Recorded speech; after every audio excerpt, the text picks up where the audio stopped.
em dezenas de concursos internacionais de vinho mundo afora, como o International Wine Challenge, que acontece em Londres. Senhoras e senhores, o nosso jornalista especialista em vinhos, Marcelo Copelo.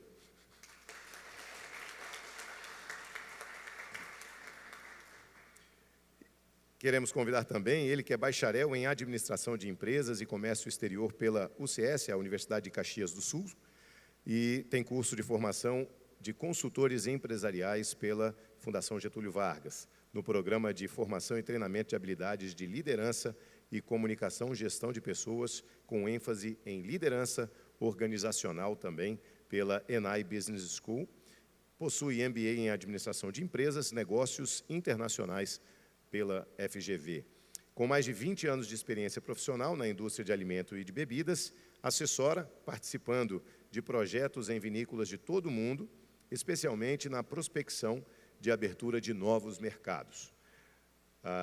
Mais de 40 produtores internacionais assessorados por ele, com 2 denominações de origem, 70 produtores de vinhos brasileiros, 40 produtores internacionais e uma entidade setorial brasileira, o SEBRAE Rio Grande do Sul. Senhoras e senhores, vamos dar uma salva de palmas ao sócio fundador da Interbev, consultor homologado pela McKinsey & Company para o setor de bebidas e winemaker, senhoras e senhores, Fabiano Maciel.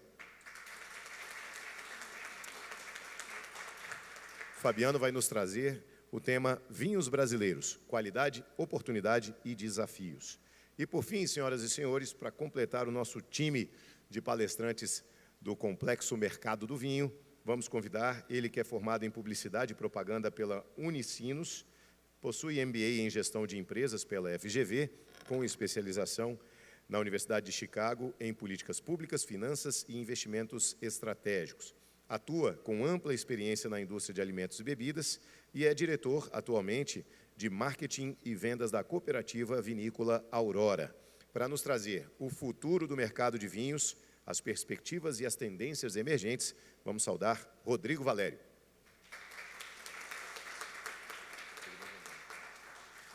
Muito bem, senhoras e senhores, lembrando a todos, o formato é o mesmo, nós teremos então tempo para cada apresentador. O nosso moderador, Júlio, vai moderar o tempo deles e entrosar ali, conurbar os assuntos, claro que com a participação de vocês com as perguntas. Portanto, queremos pedir, quem desejar fazer alguma pergunta, de forma objetiva, claro, por escrito, sinalize para a nossa equipe de recepção, que vai estar sempre passando por aqui, e aí você, por gentileza, se identifique e direcione a pergunta a cada palestrante. Ao final, nós teremos, então, este tempo riquíssimo de debates sobre o complexo mercado do vinho. Júlio, a palavra está com você.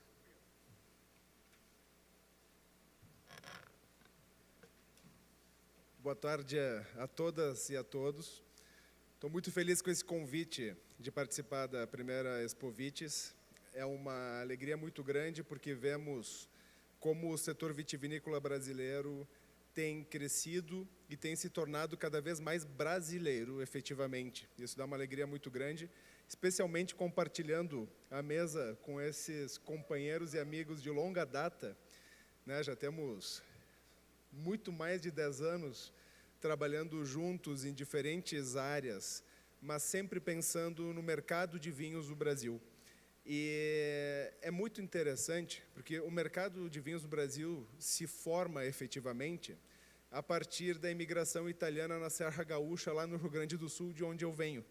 Mas esse desenvolvimento se dá de uma unificação muito grande entre produção e consumo. Ou seja, as famílias começaram a produzir vinhos para o seu consumo próprio. E o mercado de vinhos brasileiros passa a se criar aí por ter um mercado consumidor, que foram esses imigrantes. E a partir disso começou a irradiar e se começou a separar o que é produção, o que é comércio, o que é consumo. E esse mercado brasileiro de vinhos hoje é tão complexo justamente porque, naturalmente, produtores de uvas, as vinícolas, os distribuidores, importadores, restaurantes, lojas de consumidor, têm certas barreiras. E essas barreiras são sempre muito difíceis. É claro que tem um aspecto muito bonito, e eu tenho uma vivência pessoal que eu quero compartilhar, até conversávamos isso ontem, de que eu tive a oportunidade de trabalhar numa vinícola muito nova, no início da década de 2010, lá na Campanha Gaúcha, que estava, então, com um movimento muito parecido com o que está acontecendo agora. E, ao chegar em Dom Pedrito, na primeira noite, Dom Pedrito fica lá na fronteira com o Uruguai, quando faz frio mesmo à noite, e foi a primeira vez que eu fui para essa cidade.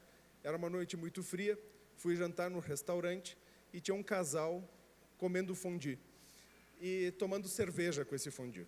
E eu tinha terminado o meu mestrado, voltando da França, e ainda muito empolgado em estudar comportamento do consumidor, e interrompi o jantar daquele casal para tentar entender o que estava acontecendo, porque não cabia na minha cabeça, e menos ainda no meu coração, de ver alguém comendo fondue numa noite de inverno com cerveja, e assim, cerveja barata, né? Não era nenhuma cerveja especial.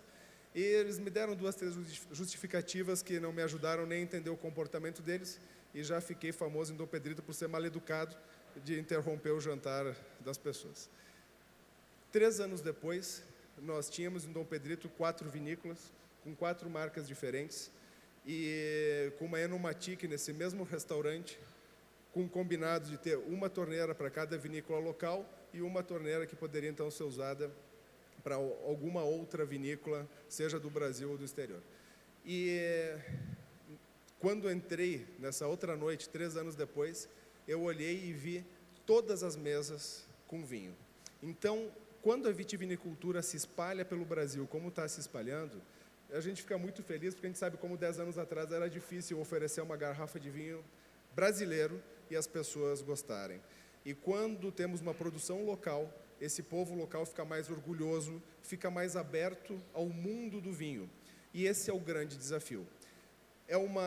O mercado é complexo, porque, como eu disse, não é mais o consumo dos meus tataravós, que produziam para consumir, no máximo vendiam para o vizinho. É um consumo em que a gente produz e tem que chegar até o consumidor. E como conta sempre nosso amigo Ademir Brandelli, da vinícola Dom Laurindo, lá no Vale dos Vinhedos, ele diz assim: enquanto a gente planta a videira, ela cresce, poda, a gente espera a uva amadurecer, elabora o vinho, a gente tem uma sensação assim de domínio da natureza, ou de integração com a natureza. São 2 formas diferentes de ver, né? Mas me sinto integrado e estou produzindo, e é tudo muito bonito. E ele diz assim: agora, quando as garrafas começam a bater uma nas outras no estoque, aquele tilintar do vidro das garrafas faz bater um desespero, porque a partir daí precisa vender. Os desafios são grandes no campo, os desafios são grandes na vinícola, não é fácil, mas se isso não é fácil, podem ter certeza que muito, mas muito mais difícil é vender. E eu que trabalho com educação, educando muitas pessoas, com milhares de alunos todos os anos, a gente vê o quanto esse povo precisa de educação para acabar com essas barreiras. E hoje vamos lidar então com esse complexo assunto, sem tentar simplificar demais, mas lidar como verdadeiramente é, com grandes profissionais do setor, e convido já então meu querido amigo Marcelo Copelo para iniciar. Obrigado, Júlio, belas palavras. Gente, eu vou dispensar aqui o púlpito, vou falar andando, e já começo com um pequeno merchan. Boa parte do conteúdo, o conteúdo inteiro da apresentação está numa revista que eu estou lançando agora, que é a Baco Wine Report, que é uma revista anual, tá? Então essa é a nova edição.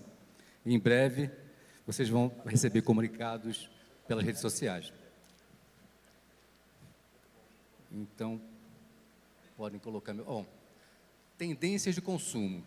Vamos lá, porque o tema é complexo e tem bastante coisa para apresentar para vocês.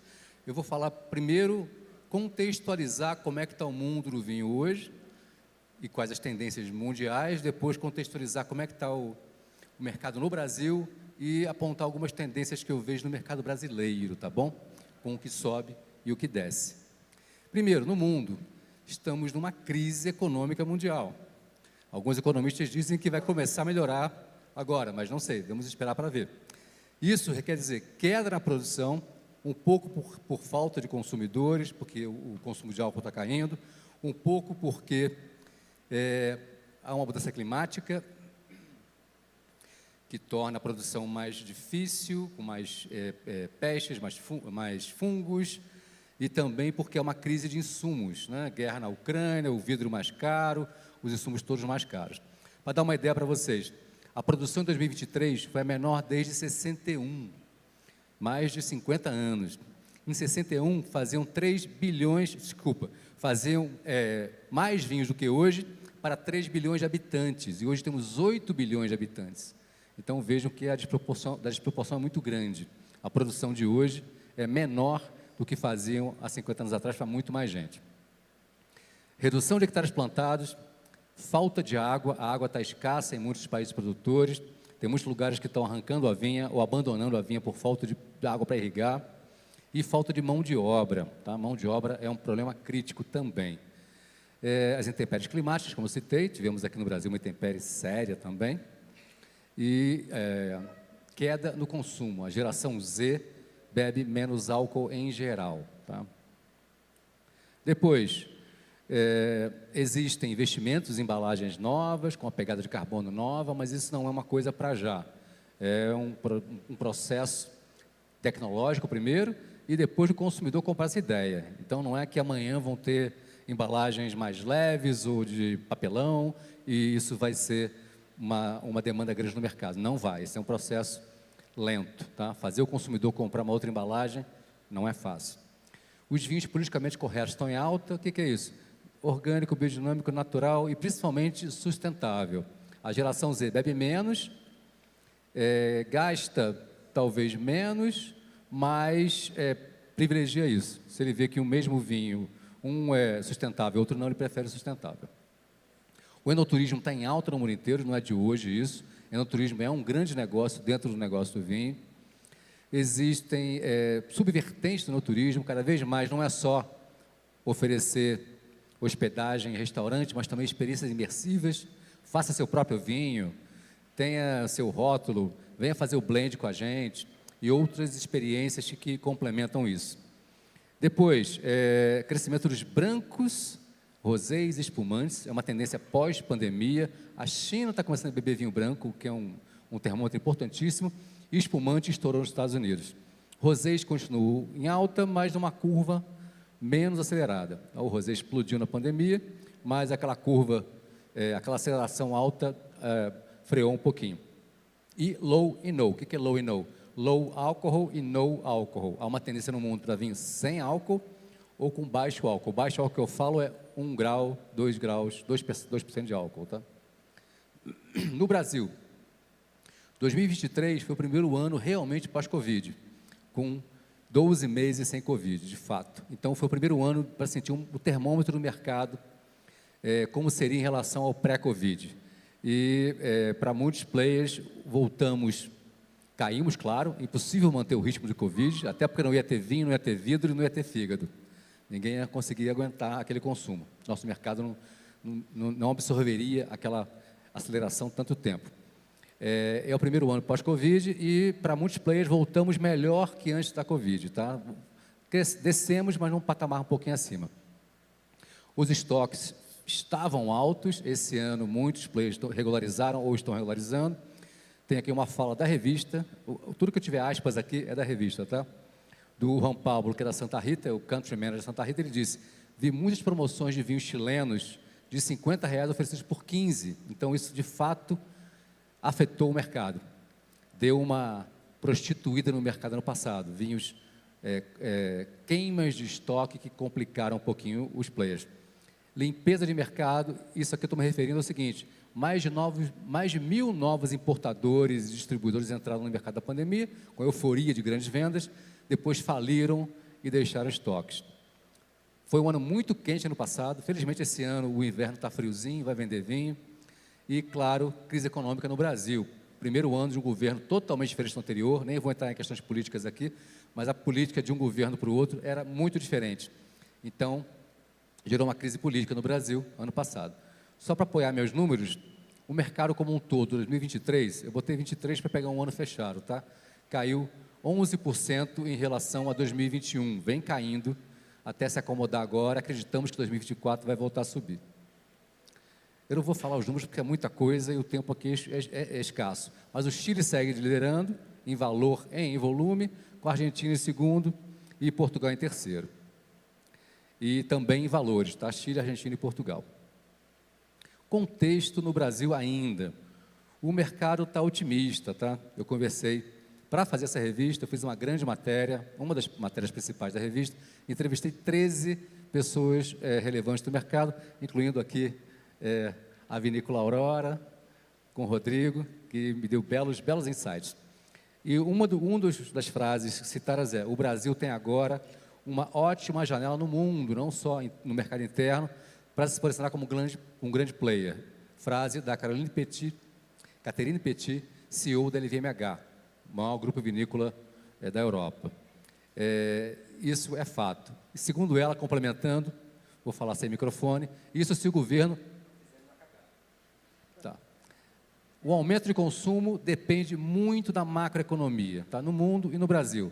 Depende de câmbio de dólar, depende de imposto, depende de reforma tributária, um monte de coisas que afetam muito o vinho. Vinho no Brasil, fazer vinho não é só produzir e vender, é produzir e vender e enfrentar esses fatores externos do mercado do vinho em si.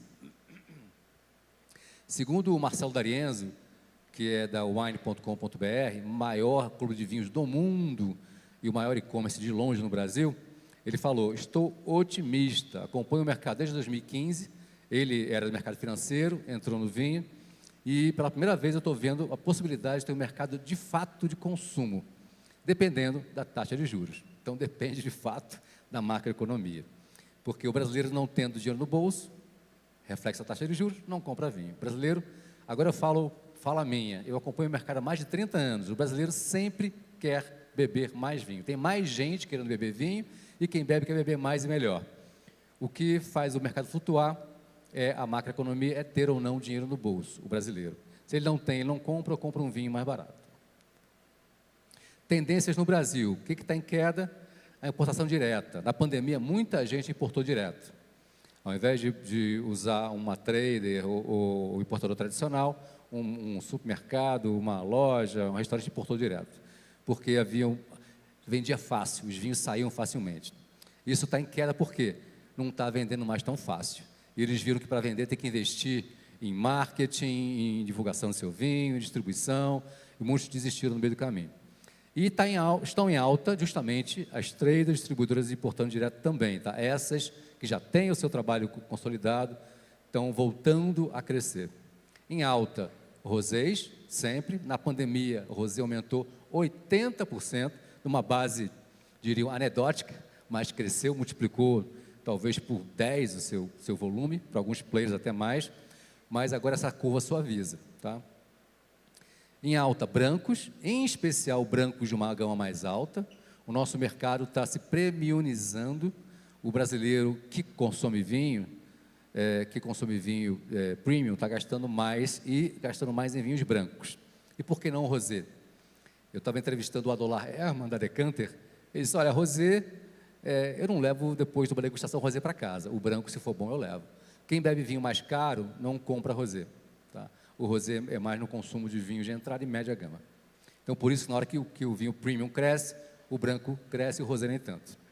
Também está em alta low e no, em alguns nichos, algumas vinícolas, como a própria Aurora, apontou que isso é um mercado maravilhoso.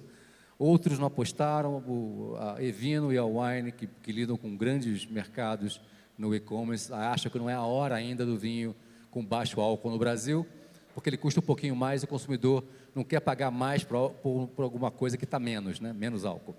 Então, é um mercado que tende a crescer para alguns players aceleradamente, outros não é o momento ainda. Números que apoiam a minha fala. Esses números todos que eu mostro, gráficos e tabelas, são da Product Audit, que é a maior empresa de números de mercado no Brasil, na América Latina. Desculpe, eu não comentei aqui. Aqui mostra um gráfico que, no ano passado, houve uma queda de cerca de 20%, 19% nos tintos, mas nos brancos crescemos 6% e nos rosés 24%. Lembrando que o rosé cresce em uma base menor, então o percentual é maior. E aqui, em caixas, acho que já mostrei esse número, né? Percentualmente, Chile lidera, depois Argentina e Portugal. E em volume também. Agora aqui em rosé. Rosé Chile, Portugal, Argentina. A Argentina, muito no vinho tinto ainda. Isso no oficial, né? O paralelo, aí, o descaminho é outra história, não sei dizer. Mas no mercado oficial, a Argentina cai nos rosés. e Portugal e Chile ultrapassam. Tendência ainda, como eu já falei, vinhos politicamente corretos são uma tendência no mundo inteiro, no Brasil também, mas segundo os players que eu entrevistei, não é uma coisa que vai explodir.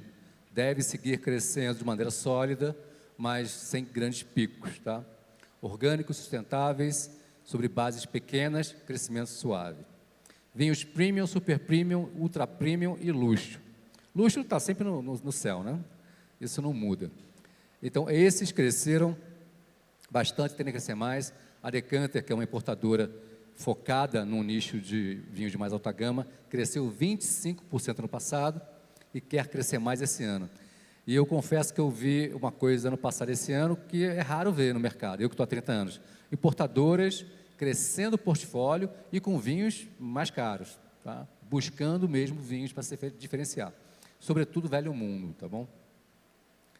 Aqui, olha, queda nos vinhos de low cost, vinhos baratos, e quantos por cento? 13,6% nos vinhos mais caros. Então, há nitidamente um descompasso aqui entre as faixas de preço. Muito porque, segundo alguns players, o brasileiro de baixa renda não está com dinheiro, baixa média, né, para comprar os vinhos de entrada. Então, o pobre está mais pobre, o rico está gastando mais. Para cá. A Espanha lidera nesses vinhos baratos.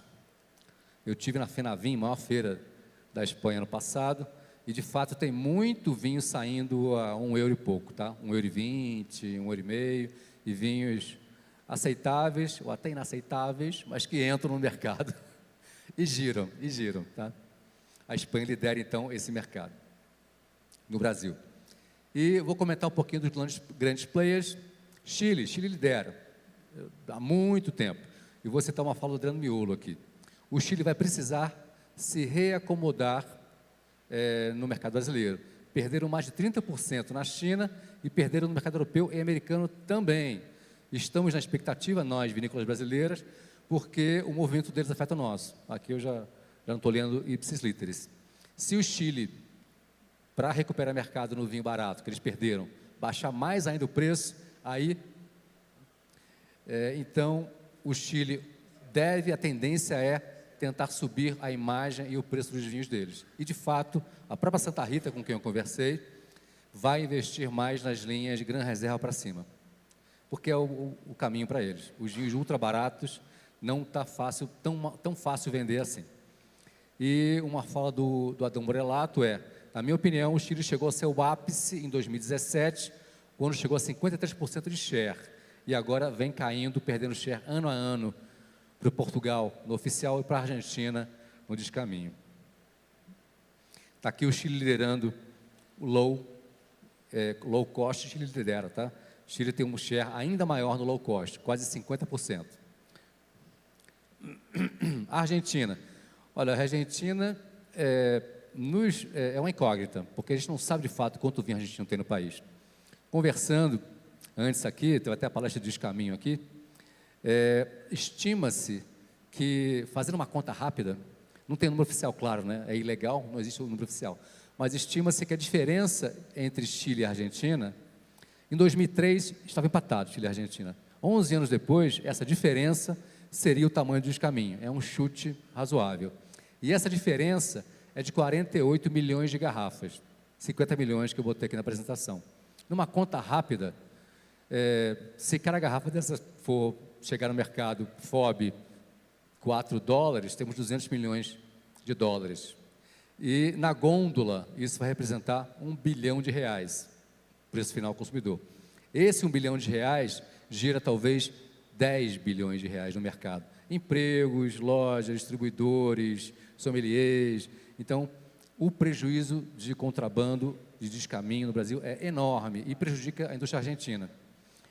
Vou citar rapidamente duas coisas aqui. Uma, importadores me dizendo que estão freando a importação, botar mais garrafas ou mais vinhos no portfólio de vinhos argentinos, porque me disseram, abre aspas, o meu vinho não é muito contrabandeado, mas contrabandeia a marca concorrente. Então, o consumidor pode decidir comprar o concorrente do descaminho e não o meu, que não é do descaminho, independente da marca. E outra, eu fui dar uma palestra uma vez, perto da fronteira, e na hora de escolher o tema, o contratante, o que você sugere? Eu falei, vocês estão perto da Argentina, que tal a Argentina? Não, na Argentina não. a gente compra aqui do lado, então não tem tanto interesse. E na palestra, foi sobre Portugal, vejo em Portugal se beneficiando do Descaminho. Na hora dos bastidores, eu andando no meio das mesas, batendo papo, alguém me chamou pelo braço, Marcelo, puxou o celular, abriu o WhatsApp, olha que preços legais, te interessa? Para me vender vinho, argentino, durante a palestra. Falei, mas isso não é contrabando? Aí a pessoa ficou desconcertada, não falou, mas pensou, mas e daí? Enfim, a Argentina está pendurada nisso. O Blue está caindo. O Otávio Lila falou, a Argentina é uma incógnita, a tendência é o Blue chegar perto do oficial e o Descaminho ser menos atrativo. Então, a tendência é melhorar. O quanto, não sabemos. Portugal. Portugal, acho que é de longe o país que mais investe em ações, em dinheiro no Brasil. Eu mesmo estou fazendo esse ano 8 cidades para 2 regiões. Vão ser 20 eventos que eu vou fazer para Portugal. Fiz no Rio, uma sexta-feira, foi um sucesso. Isso é investimento em marketing e dá resultado, E está comendo o share do Chile, nos vinhos baratos, de alta gama, e a Argentina, um pouco também, por conta do Descaminho. Então, a Argentina, aliás, a Argentina tem um trunfo. Está liderando o ranking dos vinhos premium. Não sei se é porque o vinho barato entra por Descaminho, mas a Argentina, hoje, já de uns 2, 3 anos, é o número 1 nos vinhos de preço mais alto. Mais que França, Itália, Nova Zelândia, etc, etc. Então, ela detém 28%, 28,9% nos vinhos premium ou super premium. Vinho europeu, é uma tendência forte, vinho europeu. Imagine, se o consumidor gasta mais, a tendência é comprar vinho da Europa. E eu estou vendo vários players menores e se especializarem nisso. Vou citar aqui Belecá, Vicella, Delacroix, várias outras pequenas e médias que estão muito fortes, não querem saber de Chile e Argentina. É até um diferencial não ter. Porque o consumidor dele é mais sofisticado e gasta um pouco mais. Não quer dizer gastar muito, mas gasta um pouco mais. E portadores clássicos, como Decanter, Casa Flora, Mistral, World Wine, Grand Cru, Interfood, estão crescendo em velho mundo para atender esse nicho um pouco mais premium. E olha aqui, fala do Otávio Lila, da Mistral. O brasileiro está entendendo cada vez mais de vinho, já faz viagens e, por conta disso, começou a conhecer vinho europeu. Nosso maior foco esse ano, da Mistral, é trabalhar micro-regiões da Europa. A6 desconhecida do Côte-Rhône, não só Châteauneuf de Pape e Hermitage, A6 pouco conhecidas da Itália. Ele falou até mesmo que Chianti, o pessoal só conhece o básico, e há Chiantis muito bons em faixas um pouquinho melhores. Então, tem muito... Bom, dizer que a Europa tem muita denominação é chover uma olhada. De fato, tem muito que trabalhar o vinho europeu. Quanto mais premium, mais o consumidor quer buscar essa diversidade europeia. Vinho brasileiro. Quebra de safra, esse ano, infelizmente, tivemos uma catástrofe que afetou, isso vai afetar a curto, médio prazo, não sabemos o quanto ainda. Alguns players não sofreram, outros sofreram muito, perderam tudo. Depois, reforma tributária, não sabemos o impacto, estamos na torcida, no lobby, acendendo vela, para que dê tudo certo, mas pode acontecer qualquer coisa. Exportação está em alta, né? A Aurora está indo muito bem, mas muitos players não exportam ainda, e para a maioria a exportação é muito pequena, não é isso que vai virar o jogo, tá? Não é isso que vai virar o jogo. Enoturismo, há muito tempo está em alta, mas foi agora afetado por causa das enchentes, então vai ter que se recuperar. Isso no sul, né? No Brasil, no resto do Brasil, aqui também, a tendência é de crescimento. Inclusive, muitas vinícolas se baseiam, têm seu negócio baseado nisso, como um pilar importante, se não o mais importante. Sugestão, não se baseiem só nisso, porque vem uma enchente e aí ferrou. DTC em alta, o que é DTC? Direct to Consumer, venda direta ao consumidor. Cada vez mais o vinho brasileiro precisa disso, porque os canais, varejo é cruel, o preço é lá embaixo, não é qualquer um que consegue negociar e ter lucro vendendo no varejo, tem que ter volume, tá? O canal on-trade é mais difícil, tem muito mais vinho importado que o brasileiro, restaurante, delicatessen, nas grandes capitais, você não acha muito. Então, o consumo, a venda direta ao consumidor é muito importante. O enoturismo é uma chave para isso. Você cativar o cliente, ele vira seu lifetime consumer. Vai ser seu fã para o resto da vida, uma vez que visitar a vinícola, apertar sua mão, conhecer o vinho, conhecer o local. Então, é fundamental isso. Trabalhar muito o DTC. E criar um mailing, vender regularmente, entregar onde for, isso é fundamental.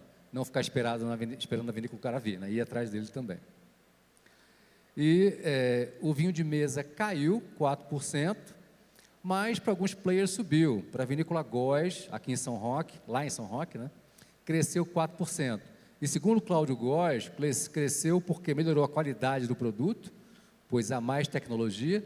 Segundo ele, a fala aqui, olha, não é mais uma coisa de quintal, mas principalmente melhorou o packaging. A garrafa não é mais o garrafão, né? O rótulo é bonito. Aliás, eu fiz ano passado em São Roque um festival de vinho chamado São Paulo Wine Fest, com degustações nas vinícolas de São Roque, e num mesmo almoço harmonizado você tinha numa mesma linha de vinhos com o mesmo nome, vinhos viníferos e não viníferos e híbridos. E o consumidor ia de um vinho para o outro, de um prato para o outro, sem fazer cara feia. Tá? Então, se você comunicar, fazer um produto agradável, o vinho não vinífero tem mercado. Tem que se reposicionar, claro. Vinho de inverno, que afeta muito isso aqui. Vinho de inverno, a meu ver, é igual no turismo. Porque hoje, pelo menos, não há volumes para distribuir nacionalmente. Pouquíssimos têm volume para isso, então você tem que trazer o pessoal para cá. E, como eu falei no enoturismo, antes de enoturismo na Serra Gaúcha e outros lugares, é importante também criar, botar o vinho em algum restaurante nas capitais, criar algum ponto de contato que não seja só no turismo. Porque nem todo paulista carioca virá até aqui visitar vocês e vai visitar uma vez, para voltar também não vai ser fácil. Então, criar outros pontos de contato.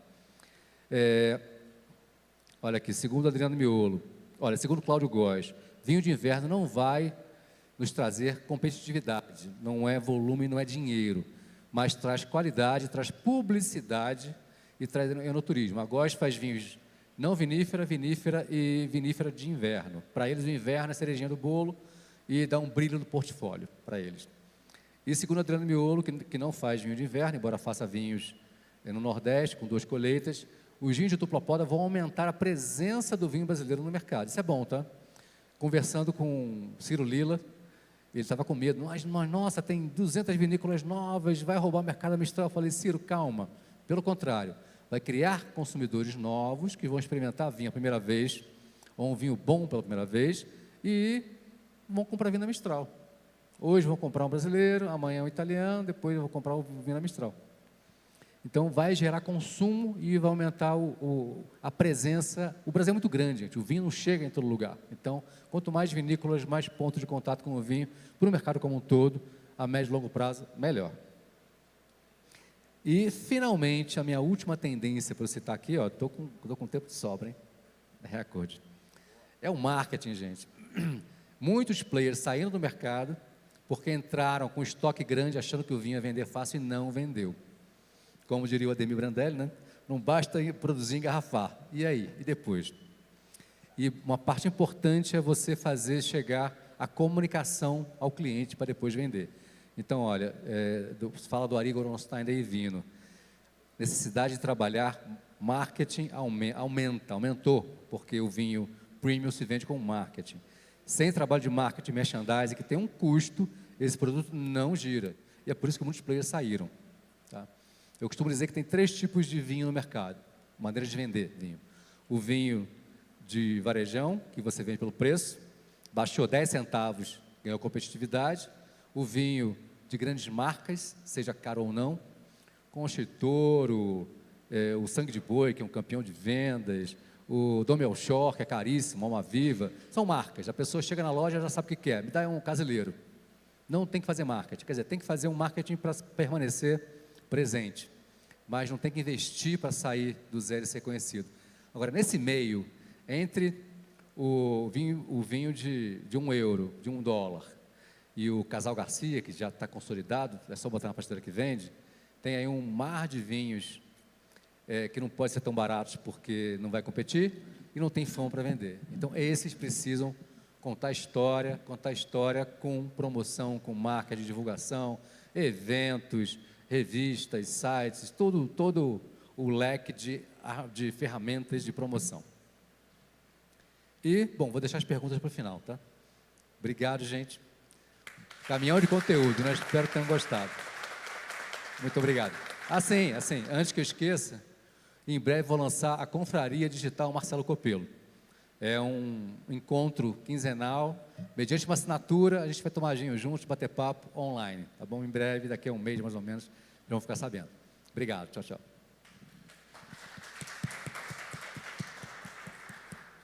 Muito obrigado, Marcelo, excelente exposição. Pessoal que já tiver perguntas, quiser ir encaminhando, fica mais fácil para organizarmos na sequência. Que é um conteúdo super importante, a gente fica com perguntas, eu já anotei as minhas aqui também, e no fim nós vamos ter uma oportunidade de debater.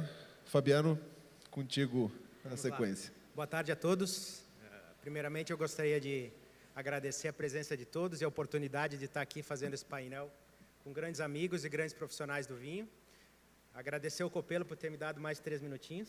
Muito bom, Copelo. E principalmente explicar para vocês que a gente não combinou apresentações, a gente não viu a apresentação de ninguém, nada foi visualizado antes, até por questão de agenda e todo mundo trabalhando muito. E vários pontos que o Copelo colocou na apresentação dele me deixam muito feliz porque eu vou abordar também e de outras fontes, inclusive. Então, corrobora que a gente está bem alinhado e que a gente está visualizando o mercado da mesma maneira. Tenho certeza que o Rodrigo também vai reiterar e vai colocar de uma maneira mais didática essas questões. E vamos lá. Gostaria aqui de falar para vocês, primeiramente, sobre a minha empresa, que muita gente... Tenho vários clientes aqui, mas muita gente não conhece a empresa e fica, às vezes, com um pouco de dúvida qual seria o escopo de trabalho da empresa. E realmente é complexo, porque é a primeira empresa no Brasil que faz esse tipo de trabalho. Eu tive a possibilidade e o prazer de trabalhar vinhos brasileiros em mais de 30 países do mundo. Mais de 20 anos atrás eu fui convidado por um grande grupo, o Grupo Miolo, para coordenar um departamento de exportação e começar um trabalho do zero. E conseguimos sair de 0 garrafas exportadas para mais de 1,5 milhão de garrafas exportadas ano.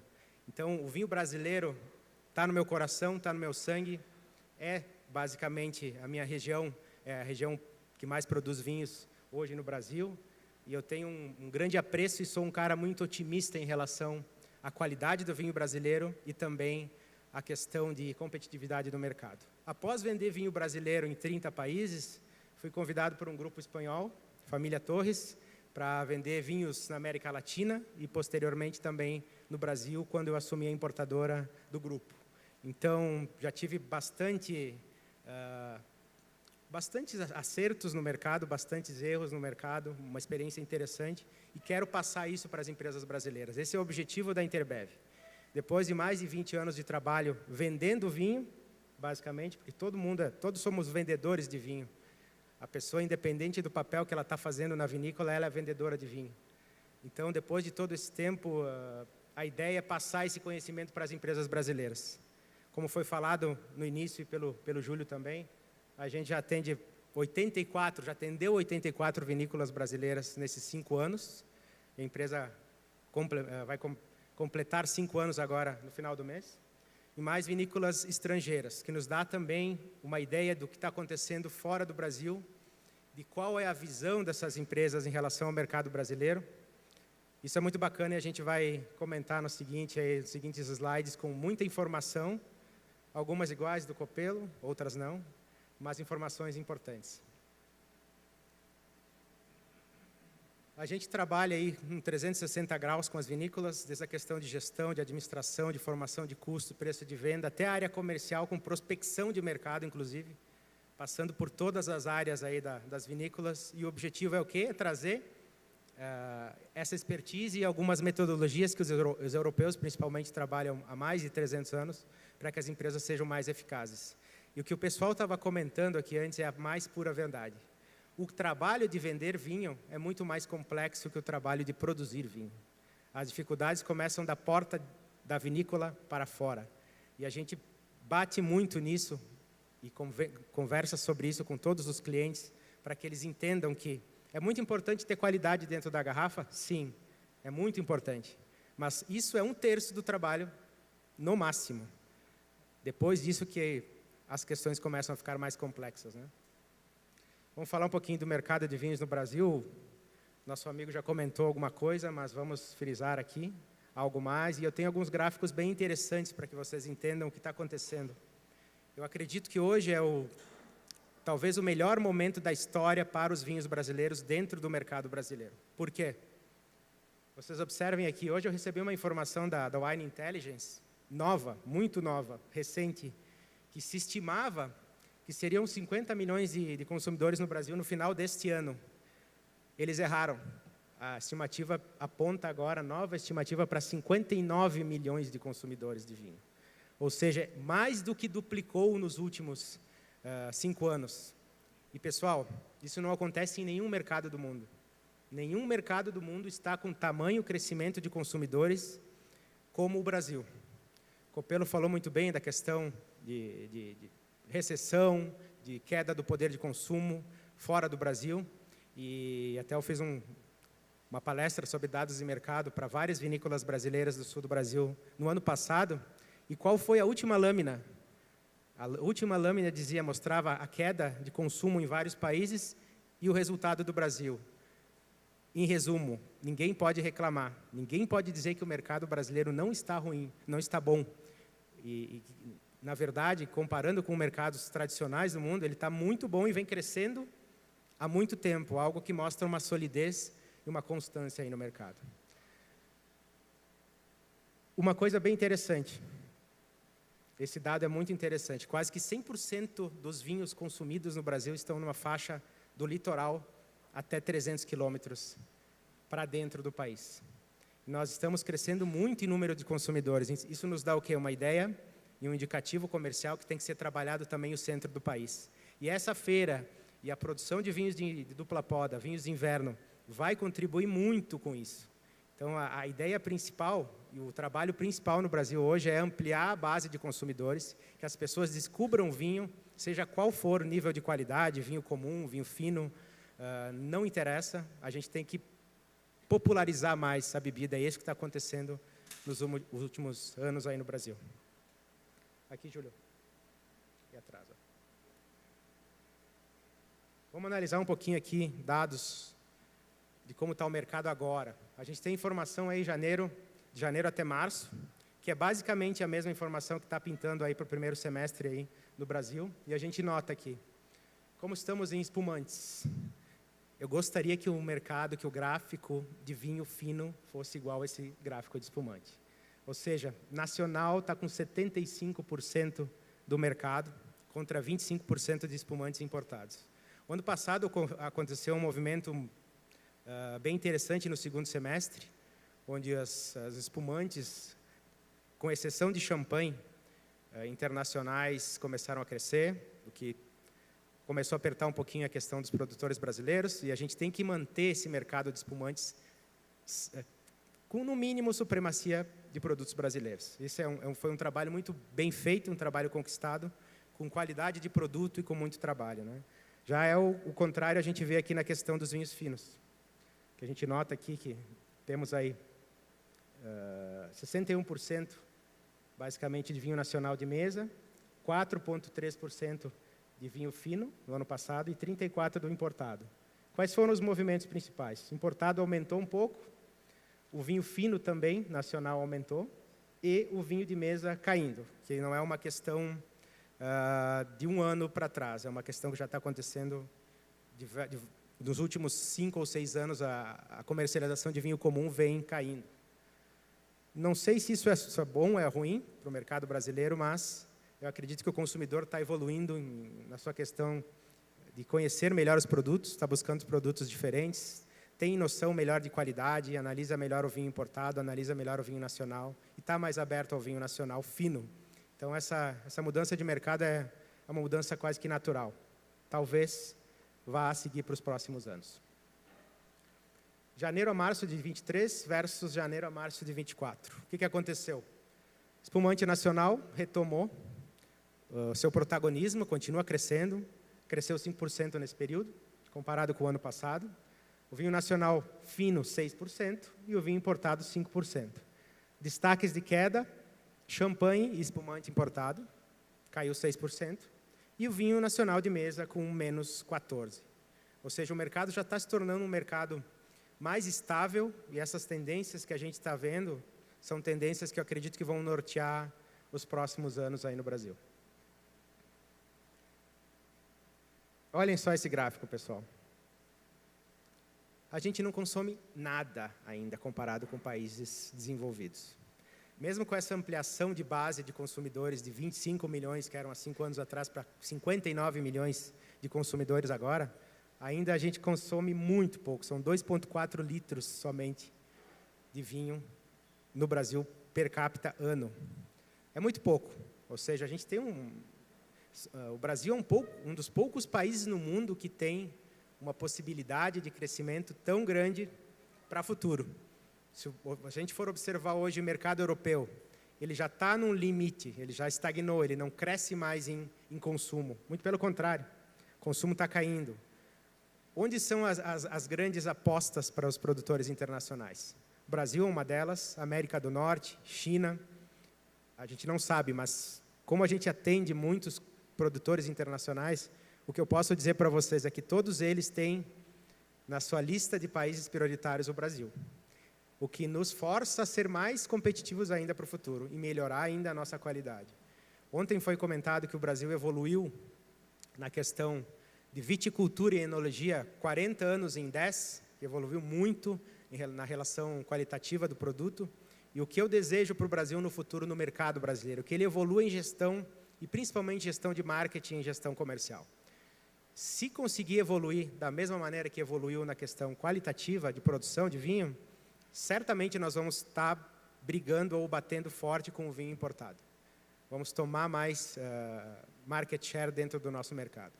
E eu espero que isso aconteça no futuro. Vamos seguir aqui. Oportunidades. Como eu falei, eu sou um cara bastante otimista em relação ao vinho brasileiro, tanto no Brasil quanto fora.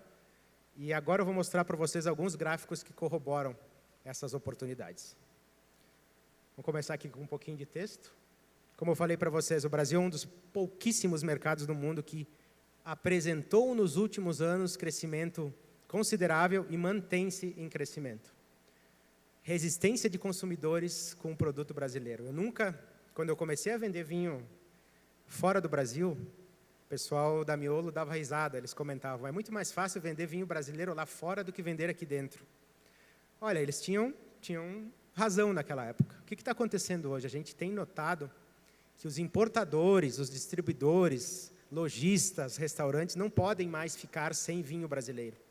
Não é uma questão de eles optarem em ter ou não ter. O consumidor está batendo nesses pontos de venda e ele está exigindo, ele está querendo comprar vinho brasileiro. Reflexo do que aconteceu na pandemia, onde o vinho importado teve dificuldade de entrar, dificuldade logística de entrar no Brasil, e o brasileiro começou a consumir mais vinho brasileiro. Então, um momento único para o Brasil que eu não imaginava nesse caminhar aí de mais de 20 anos ver no Brasil. Então, é a hora de aproveitar, é agora. Tá? Maiores índices de crescimento apoiam para o vinho brasileiro, fino, tá? No mercado todo. E aqui tem um dado bem interessante, corroborando o que o Copelo explicou muito bem antes. Se a gente for notar em mercado geral de vinho, considerando vinho fino e vinho comum também, o Brasil hoje está na posição número 2. Ele está atrás do Chile somente. E isso há 2 anos atrás era Chile, Argentina, Portugal e Brasil. O Brasil cresceu muito nesses últimos anos e está, considerando o mercado geral, na posição número 2. Obviamente, a gente sabe que o volume de vinho comum é muito grande, mas temos que tratar como vinho. Como o Copelo falou bem antes, não interessa se é vinho comum, se é vitis vinífera, se é vitis lambrusca, o que importa é consumir vinho. E essa é a nossa dificuldade, fazer que o consumidor tenha mais acesso a vinho brasileiro. Observem esse gráfico aqui. Linha azul, consumo mundial. A gente está falando desde 2005 até 2023. E a linha laranja, produção. Observem que tem pontos aqui que estava um desnível muito grande. Por exemplo, 2012, olha. 2012 para 2013, perdão. A gente tinha uma linha de consumo média e uma produção altíssima. Ou seja, alguém errou nesse cálculo de oferta e demanda. O que acontece quando acontece esse tipo de erro no mercado? O preço baixa. Quando você tem muita oferta, naturalmente o preço baixa. Observem agora como nós estamos aqui, em relação a consumo e produção. Copelo falou muito bem, que é quase desde 1961, acredito, né, Copelo? A produção nunca foi tão baixa no mundo. Isso está forçando ao quê? A um aumento geral de preços. O ano passado, a nível mundial, acredito que no mês de setembro, outubro, foi o maior preço histórico no mundo em relação ao litro de vinho. Isso é bom para quem, como o brasileiro, tem um custo Brasil muito alto, tem todas as dificuldades na sua produção, poder se posicionar e competir com alguns produtores que têm alguns subsídios externos, né? Então, é um momento muito bom em relação à possibilidade do Brasil se defender dentro e fora do seu país, crescendo em vendas, né? Esse gráfico é muito bom. Esse gráfico é fantástico, é da IWSR, é um instituto internacional, e ele mostra aqui vinhos e destilados, tá? A variação desde 1990, segmentando o mercado em 4 níveis. Na consultoria a gente fala em essencial, seletivo, prestígio e ícone. São 4 níveis de qualidade. Aqui ele mostra como value and below, que seja o nível de entrada, o standard, o premium e o super premium. Observem o que aconteceu com o premium e o super premium nos últimos anos. Observem a linha de crescimento a nível mundial e observem o que aconteceu com os produtos de entrada. Isso é muito interessante. Tem 2 pontos de inflexão aqui, que é uma crise financeira, e também o período da pandemia. Mas isso mostra que vender preço não é uma boa estratégia. Agregar valor e trabalhar muito bem a produção, a embalagem, o packaging, a área comercial, trabalho de marketing, investimentos no parceiro, que o revendedor não é nosso inimigo, muito pelo contrário, o revendedor é parceiro da vinícola, fazem com que investir em produtos premium seja uma boa estratégia para o futuro. Vamos lá. Esse gráfico é muito interessante, é uma pesquisa que foi feita com mais de 300 compradores no segundo semestre do ano passado. E observem a resposta dos compradores em relação à origem, no que eles acreditavam que mais poderia crescer neste ano de 2024 no Brasil. Observem o Brasil ali, ó, em número 1. Ou seja, se os compradores no mercado estão apostando no vinho brasileiro, por que as vinícolas vão deixar de apostar nesse mercado? Por que as vinícolas vão ficar se submetendo, muitas vezes, a gente não consegue competir com vinho importado? O mercado está apontando aí, ó, são grandes compradores, grandes importadores, distribuidores, segmento online, supermercadistas, todos eles apostando que o Brasil ia crescer mais que qualquer outra origem. E, ao contrário, a gente pode ver, ó, percepção de queda, o Brasil está lá entre os últimos também. Isso é muito interessante e na verdade, é surpreendente para um mercado que evoluiu tão rapidamente nos últimos anos, né, em relação à qualidade dos produtos e à qualidade do próprio consumidor. Aqui a gente tem a importância dos vinhos e tipos de vinhos no mercado. Tem uma pegadinha aqui, mas ela é bem interessante. A gente observa, sabemos que o vinho tinto, ele representa 70% do volume de vinho vendido no Brasil hoje. Depois temos o branco com 7%, o rosé com 2%, que vem crescendo muito. Alguns anos atrás era menos de 1%, né, Copelo? Agora já está com 2% do mercado. E ele vem tirando o share do vinho tinto, não vem tirando o share do vinho branco. Mas o que é essa questão aqui de outros, além do espumante? Essa é a pegadinha. Durante muito tempo eu fiquei pensando o que seriam esses outros. Eu indaguei essa empresa que fez essa pesquisa de mercado. E o que são esses outros, gente? São bebidas mistas.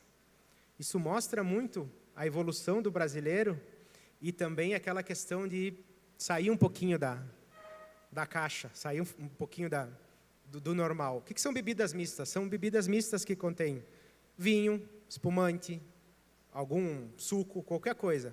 E eles estão crescendo, já tem 15% do mercado em valor e 14% do mercado em volume.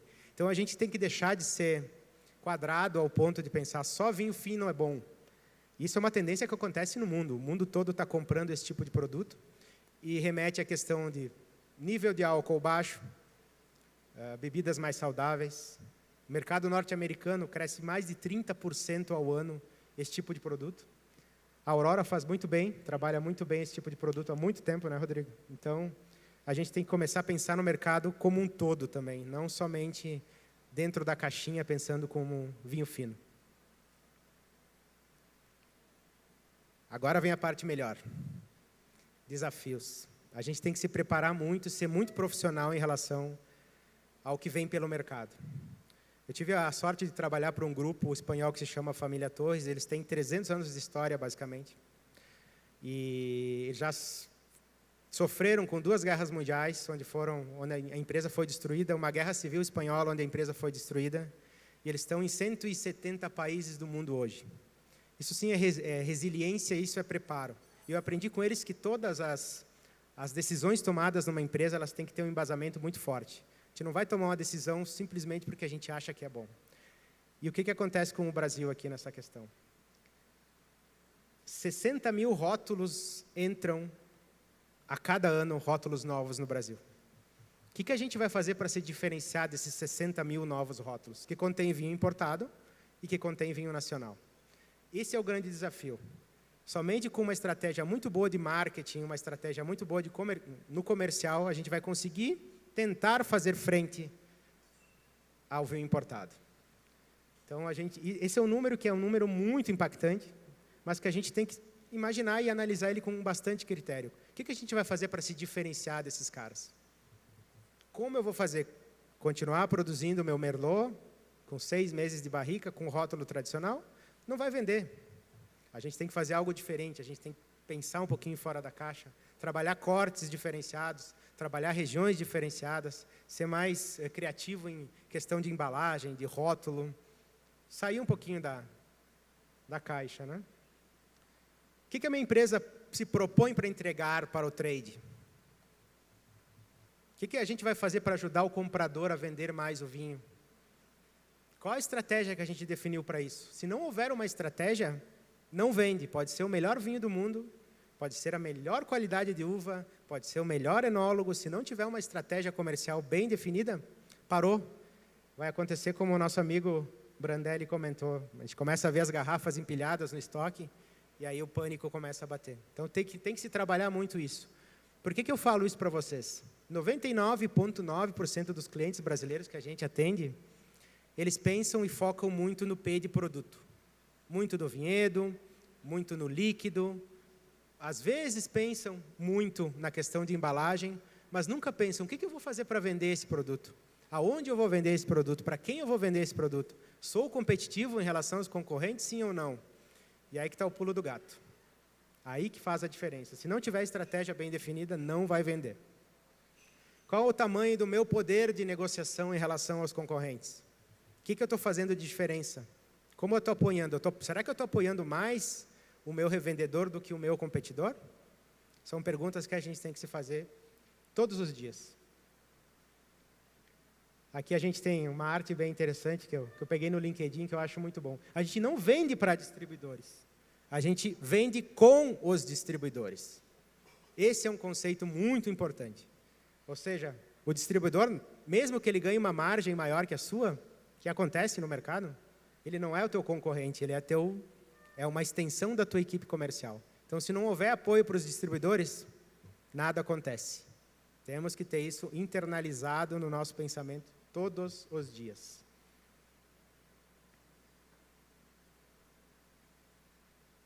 Seguindo. Infelizmente, vocês sabem o que aconteceu no Rio Grande do Sul nos últimos meses, toda a tragédia que aconteceu, e desde o período da pandemia, nós vínhamos falando com os clientes que não se pode colocar todos os ovos na mesma cesta. Tem que se diversificar canais de venda. E muitas empresas ainda, como diz aqui o Daniel Panizzi, presidente da Alvibra, cerca de 80% das vinícolas gaúchas dependem do enoturismo. E esse dependem, pessoal, não é precisam do enoturismo. Elas dependem realmente. E muitos clientes entraram em contato com a Interbev porque comentavam durante a pandemia: Fabiano, eu vendia quase que 100% dos meus vinhos na loja da vinícola. Fechou tudo. O que eu faço agora? Então, o sonho de consumo da maioria dos produtores brasileiros é vender na sua loja, que o consumidor venha buscar o produto com margem cheia, com preço cheio. Isso é ilusão, pessoal. Isso não mantém nenhuma empresa de pé. E estatísticas internacionais mostram que, no máximo, no longo prazo, quando a empresa já está estabelecida no mercado, no máximo 30% da produção ela vai vender no seu varejo ou na sua loja própria. Quem vai vender os 70%? Então, é importantíssimo diferenciar e abrir novos canais. Exatamente, você viu? Plágio quase, Copelo. Muito legal. Quais são as barreiras que impedem o crescimento da venda de vinhos no Brasil? Isso aqui é também a resposta daqueles 300 compradores que responderam essa pesquisa. Alta carga tributária, todo mundo sabe, todo mundo já está acostumado. E, como o Copelo falou, se o governo não fazer, talvez continue bom. Mas olha só, corroborando o que foi falado hoje pela manhã. Segunda maior ameaça, contrabando e descaminho. A gente tem que parar de apoiar isso, gente.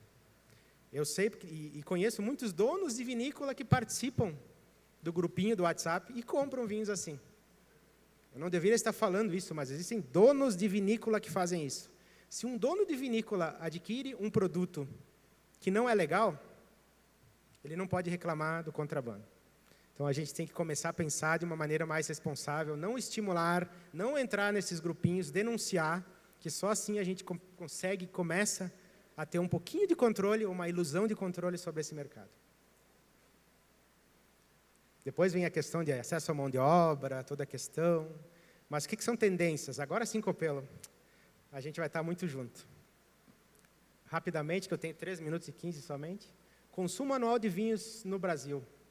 Observem 2020, pandemia, altíssimo, como o Copelo colocou bem antes também, reduziu nos anos seguintes, 2020 e 2022, mas 2023, observem o número, 402 milhões de litros, comparados com 400 milhões de litros em 2020. Ou seja, nossa, a gente vendeu muito vinho na pandemia. Cara, está vendendo mais agora. Então, vamos se ligar, né, gente? Tem muito produtor reclamando que o mercado está difícil, mas esse tipo de crescimento não se observa em lugar nenhum do mundo, a não ser o Brasil. Quais são as oportunidades de crescimento do negócio? Observem ali o que eu falei para vocês agora, de não colocar todos os ovos na mesma cesta. Abertura de novos canais de venda.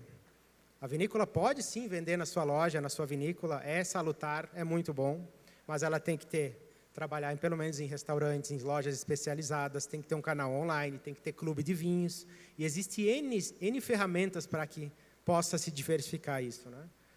Depois tem ali desenvolver novos mercados, regiões, ou seja, sempre falo para o pessoal, aplique a técnica do TBC.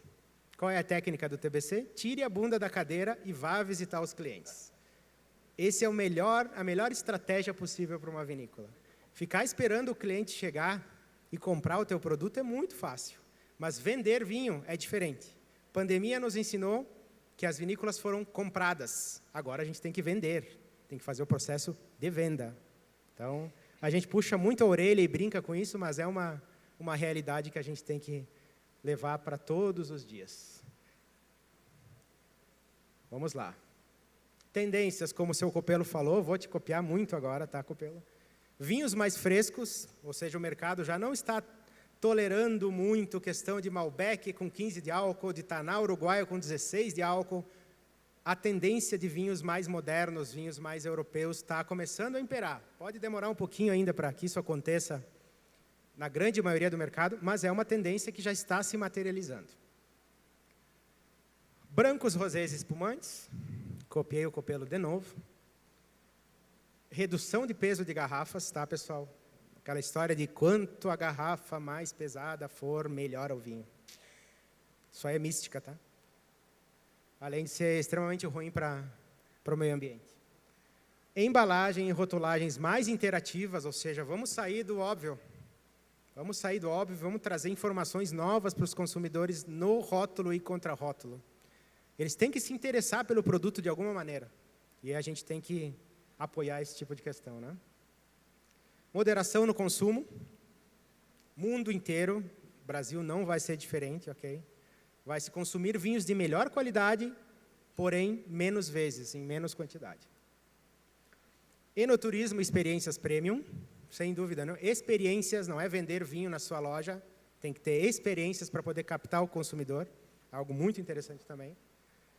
E aumento no consumo de vinhos premium, como nosso amigo Copelo mencionou também na sua apresentação. Aqui é muito bom, valorização do vinho brasileiro, complexo de vira-lata está caindo por água abaixo, e a gente tem que continuar apoiando, porque temos sim muita qualidade, gente, muita mesmo. Depois de quase 10 anos vendendo vinho importado, eu me lembro que eu fui numa feira, eu acho que foi a Wine South America, 2019, né? Primeira edição, 2019. E eu fui para a feira com o intuito de degustar vinho brasileiro. Sim, só degustar, vamos ver o que está acontecendo. Porque eu estava no mundo de vinho importado. E eu fiquei muito surpreso com a qualidade.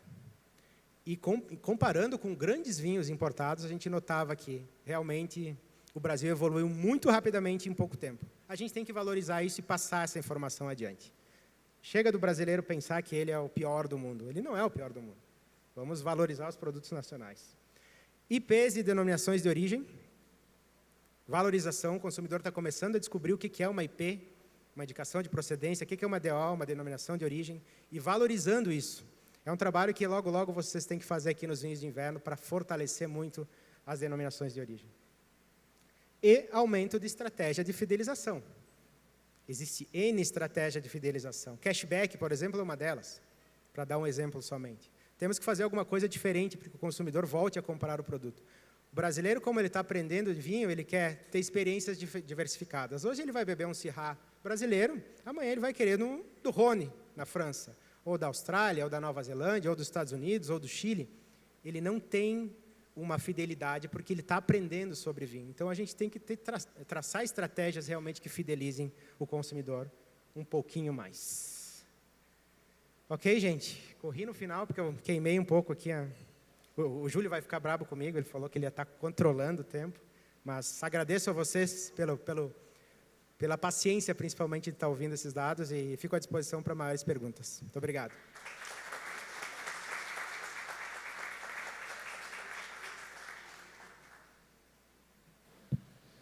Parabéns, Fabiano, pela excelente apresentação, dados muito ricos e complementares do nosso amigo Marcelo Copelo. Então, passo a palavra para o Rodrigo Valério, para a nossa última apresentação dessa mesa. Boa tarde para todo mundo. Eu acho que nós combinamos a apresentação. É incrível o nível de informação cruzada. Eu acho que depois dá para fazer uma experiência, Júlio, de pegar o que os três falaram, que foi cruzado, e fazer uma apresentação, alguma coisa única, justamente porque é muita coordenação. Eu acho que, então, estamos alinhados, sim. Agradecer, então, a organização do evento pelo convite, a indicação do mestre Júlio, para estar aqui presente com essas feras, Fabiano, Marcelo, para falar, então, um pouco sobre o painel O futuro do mercado de vinhos, perspectivas, tendências emergentes. Então, mantendo o que os outros dois que me antecederam aqui falaram, vou abordar alguns temas. Muito já foi falado, algumas coisas mais pontuais eu vou dar uma abordada e depois eu fico à disposição, porque eu acredito que nesse painel aqui,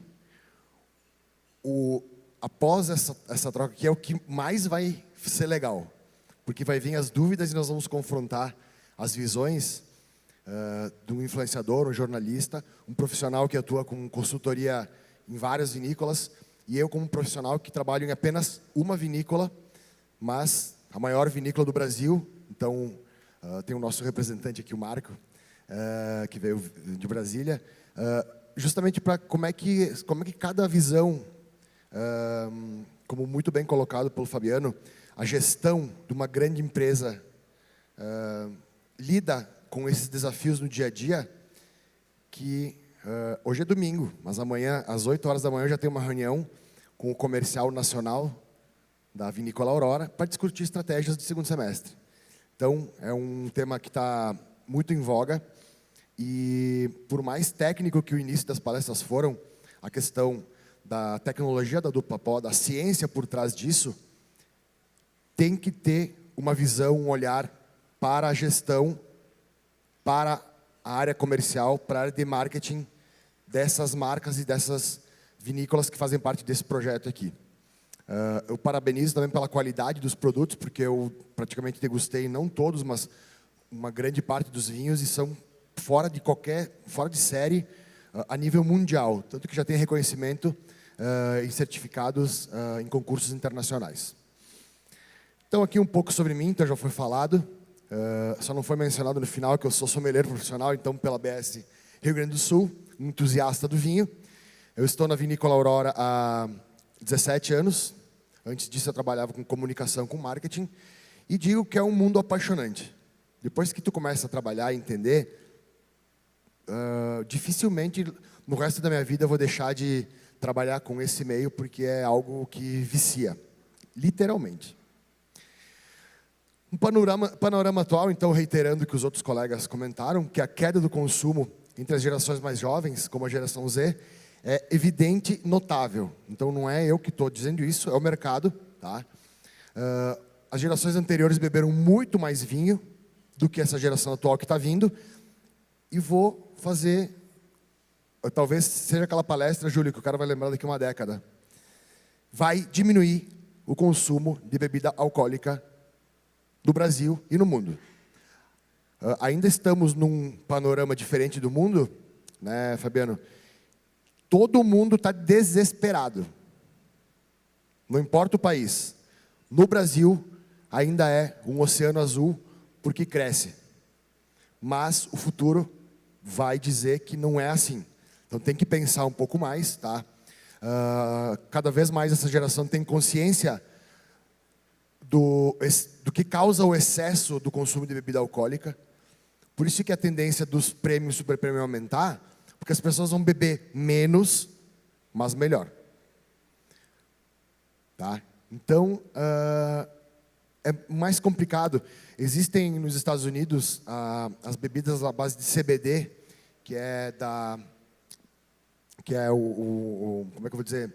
É da maconha, que é um extrato que serve para relaxar as pessoas, só que não causa um efeito agressivo, tóxico no organismo como a bebida alcoólica causa. Tá? Não me julguem por falar do vinho, eu adoro vinho, trabalho numa vinícola, mas estou entendendo um pouco mais a questão de saúde pública da questão bebida alcoólica, álcool. Tá? O panorama atual, então, acesso a mercados. O mercado brasileiro de vinhos tem um grande potencial de expansão ainda, tá? Impulsionado pelo aumento do consumo de vinhos finos e diversificação da produção nacional. Estamos pisando nessa diversificação nacional. Então, vocês também estão fazendo parte dessa manutenção da cultura do vinho no Brasil, tá? Que são essas novas fronteiras. Tá? A qualidade dos vinhos brasileiros nos últimos anos abriu oportunidades excelentes para exportação. Caso da Aurora, que exporta vinhos para Japão, exporta vinhos para França. Sim, França. O nosso varietal Merlot vai para a França. É incrível, né? Mas é quase um case que nós buscamos entender o que acontece, mas eu acho que lá eles têm essa abertura um pouco maior e essa maturidade no consumo de vinho que faz eles pensarem um pouco melhor, não na questão qualitativa, porque eles têm vinhos excelentes, mas na percepção de entender como o mundo entende o mercado brasileiro. E até nós estávamos conversando ontem, eu e o Fabiano, a base de dados que uma Austrália, que uma Espanha, que Portugal tem do Brasil, o Brasil não tem de si mesmo. Eles vêm aqui, estudam o mercado e levam informação para fora. Falta o Brasil estudar o seu mercado. A ascensão da classe média, a busca por experiências gastronômicas também ajudou nesse movimento. E eu sou entusiasta de vinho com comida. Vinho com comida. Existem vinhos mais leves que são consumidos no final de tarde, mas o vinho com a comida é cultural. Então também tem que ser trabalhado nesse movimento, porque facilita o consumo, simplifica o consumo. Daqui a pouco de vinhos um pouco mais carregados, mas é um caminho, é a questão gastronômica. Poder de compra. Nos últimos 3 anos, o poder de compra então foi bem comprometido, tá? Enfrentou desafios. Fatores como inflação, alta de preços, estagnação econômica. Também houve alguns sinais de recuperação econômica, especialmente com a retomada dos setores-chave e a estabilização do mercado de trabalho. Efetivamente, estamos a pleno emprego, como diria o presidente do Banco Central, né, em recente entrevista. Né? Esse cenário, então, impacta diretamente, tá, comportamento de consumo, não só do vinho, mas de outros itens, queijos, pães, massas, tudo que tem relacionamento com essa questão do vinho, tá?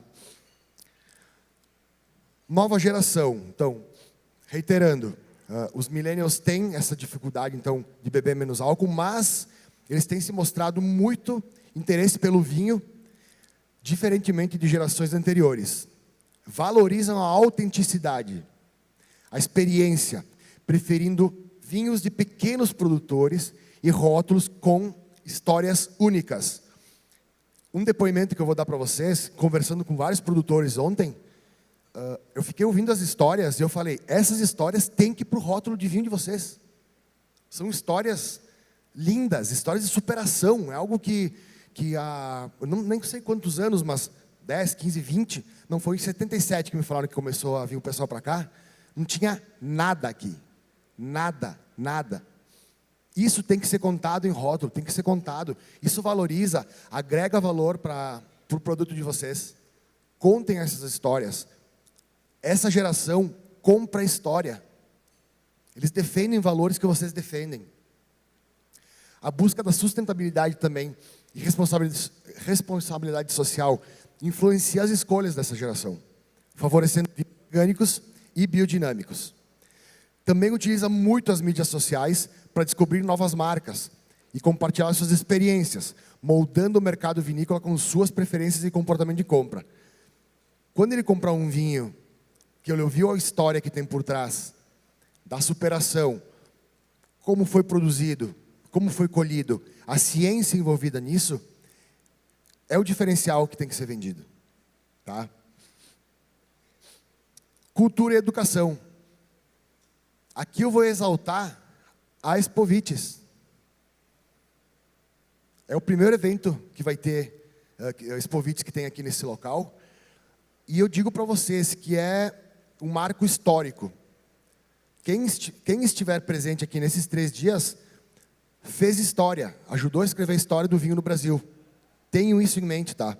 Porque essa difusão, a cultura, a educação no mundo dos vinhos é o que vai aumentar o consumo, que vai fazer com que as pessoas comprem rótulos de R$50, de R$100, de R$300, de R$1.500. É assim que se constrói uma marca de vinho, uma marca de uma região e, por que não, de um país como o Brasil, né? Então, esses eventos, essas escolas, a própria ABS, o Júlio está aqui, oferecem uma plataforma para produtores, consumidores, especialistas se conectarem, trocarem informação, conhecimento, explorarem as tendências. O que eu mais gostei de fazer nesse evento, além de estar no stand da Aurora, que quem não visitou passar lá depois para degustar nossos produtos, é degustar a mesma uva com vários produtores e o produtor explicando a maneira que ele produziu aquele vinho. É incrível, incrível.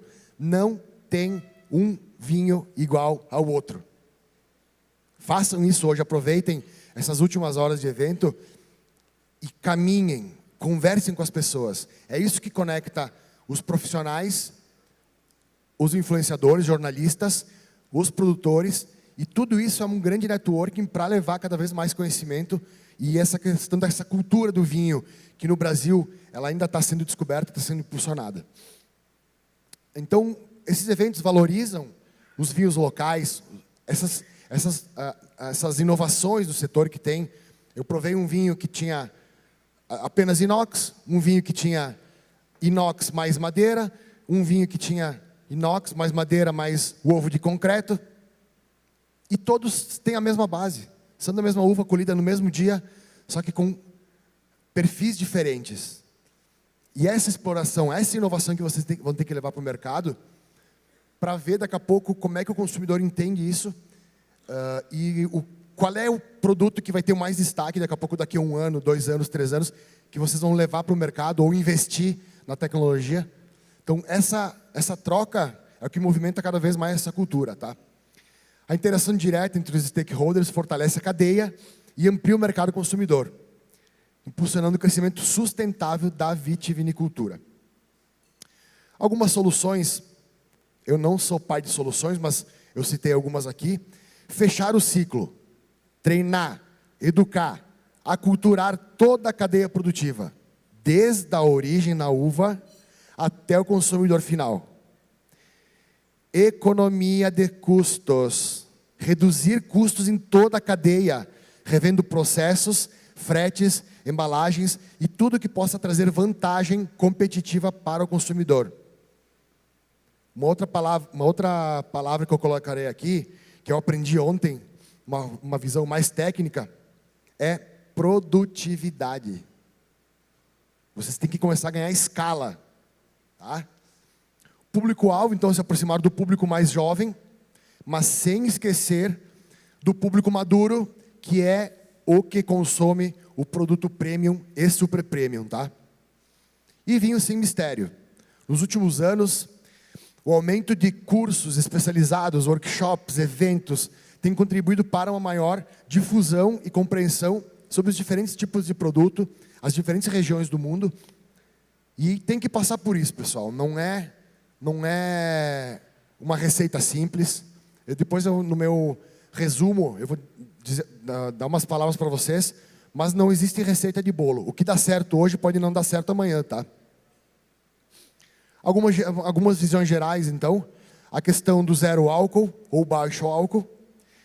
O mercado de vinhos sem álcool tem mostrado um crescimento significativo nos últimos anos. Em 2023, o tamanho do mercado global foi estimado em 2 bilhões e a previsão é de que alcance 5,2 bilhões até 2033, com uma taxa de crescimento anual de mais ou menos 10%. O crescimento é impulsionado por uma crescente ênfase no bem-estar, como eu comentei para vocês, e um estilo de vida mais saudável, além da conscientização do consumo excessivo do álcool associado a bebidas tradicionais, né? Empresas do setor estão investindo em pesquisas e desenvolvimento para criar produtos que cheguem, como colocou o Fabiano, fora da curva atual. Fora da curva atual do mercado. O mercado de vinhos hoje é uma caixa. Quem inovar, quem explorar fora da caixa, vai fazer parte do mercado bilionário daqui para frente. Visão geral do meio de compra, então, tecnologia. É como foi comentado, não adianta ter só um e-commerce. A venda de vinhos pela internet facilitou o acesso, com certeza, e ampliou a gama de rótulos disponíveis. Sites especializados e plataformas permitem que os consumidores descubram, compram e recebam vinhos de diferentes regiões sem sair de casa. Além disso, dá para vender produtos das marcas, não contrabando, no Facebook, no Instagram. Eu fiquei descobrindo que até o Pinterest, que é uma rede social de imagens, de referências, tem um social commerce por trás. Então tem que perceber muito esses novos formatos de venda, tá? Para chegar em novos consumidores.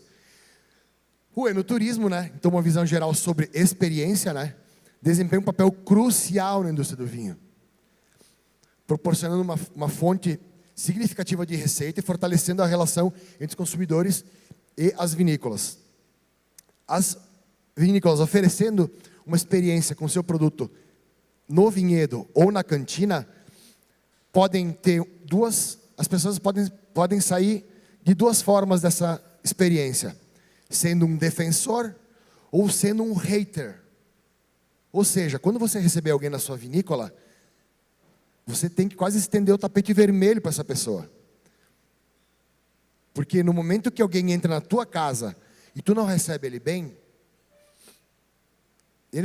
primeiro não vai voltar. Segunda, vai falar mal para todo mundo. Terceiro, vai colocar na rede social. Aí começa a se criar uma aura negativa. Acabou. Exatamente. Além disso, a questão da lealdade à marca, como eu comentei, né? Desenvolve, então, a economia local, como foi bem colocado por palestrantes mais técnicos, o pessoal que lida com a questão agrícola. A uva, diferentemente de soja, milho, o próprio rabanete, que ontem o rapaz da Embrapa falou, as pessoas não vão visitar soja, não vão visitar milho, mas vão visitar um vinhedo, vão visitar uma vinícola. Então, todo mundo que está ao redor dessa vinícola, desse vinhedo, acaba sendo beneficiado. Visão geral da novidade também. Experimentar o novo. O consumidor atual, o millennial, a geração X, geração Z, eles querem a novidade. Eles não querem mais marcas super conhecidas.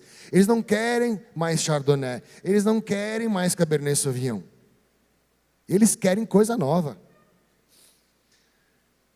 É uma geração que reflete o desejo de experiências mais diversificadas, personalizadas, alinhando esse crescente interesse pela autenticidade, o terroir específico de regiões vinícolas.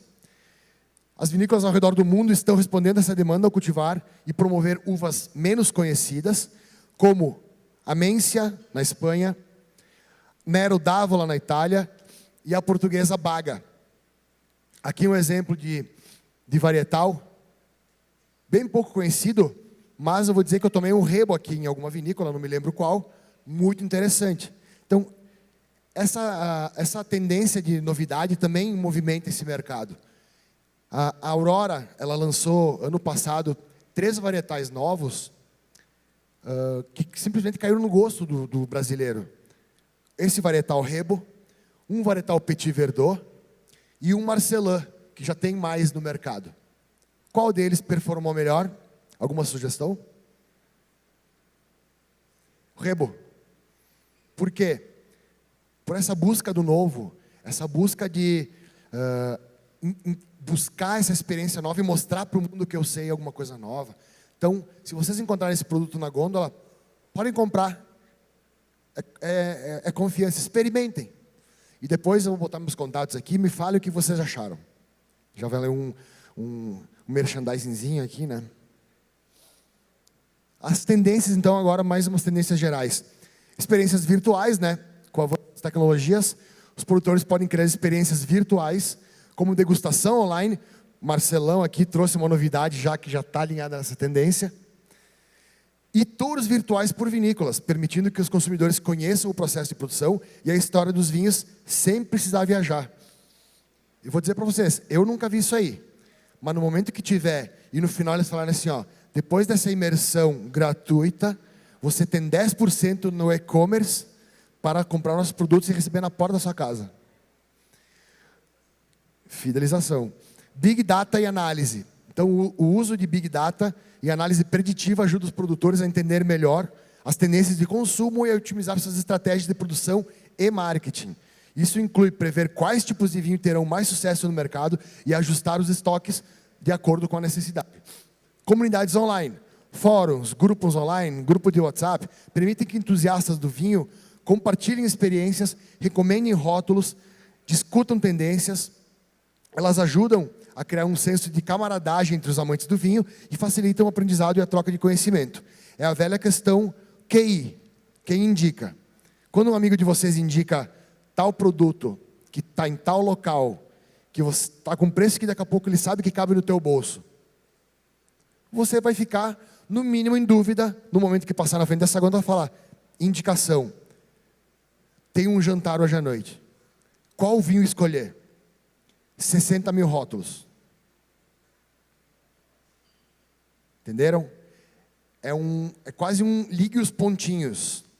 Então, no momento que vocês também, como amantes de vinho, produtores de vinho, influenciadores do vinho, indicam algo em suas redes, vocês estão fazendo um serviço para o mundo do vinho. Porque as pessoas veem que vocês trabalham, que vocês produzem, aquele cara sabe de vinho. É a velha história. Todo mundo que mora em Bento Gonçalves tem que saber de vinho. Não importa. Tu é da onde? Eu sou da Serra Gaúcha de Bento Gonçalves. Me indica um vinho aí que eu quero comprar. Aí tu fala assim, eu não bebo. Mas todo mundo que é de Bento da Serra tem que saber de vinho.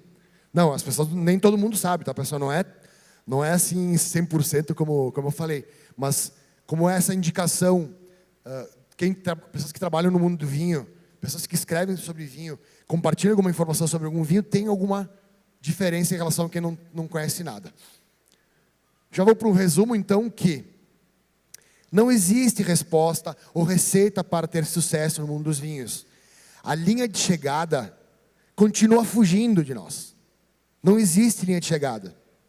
E isso é ótimo, porque significa que há um apetite incrível para que os insights do consumidor se aprimorem mais para ser aquele parceiro de negócio estratégico em tempo real que chega no momento certo, com os processos certos e com os insights do consumidor certos para desafiar e inspirar as equipes.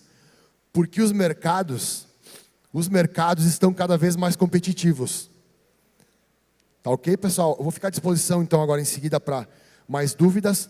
Tem aqui o meu contato no LinkedIn, o meu e-mail, e permaneço à disposição agora, durante a pergunta. Durante a feira eu vou estar girando por pouco. Estou à disposição para conversar um pouco mais sobre o assunto. Valeu.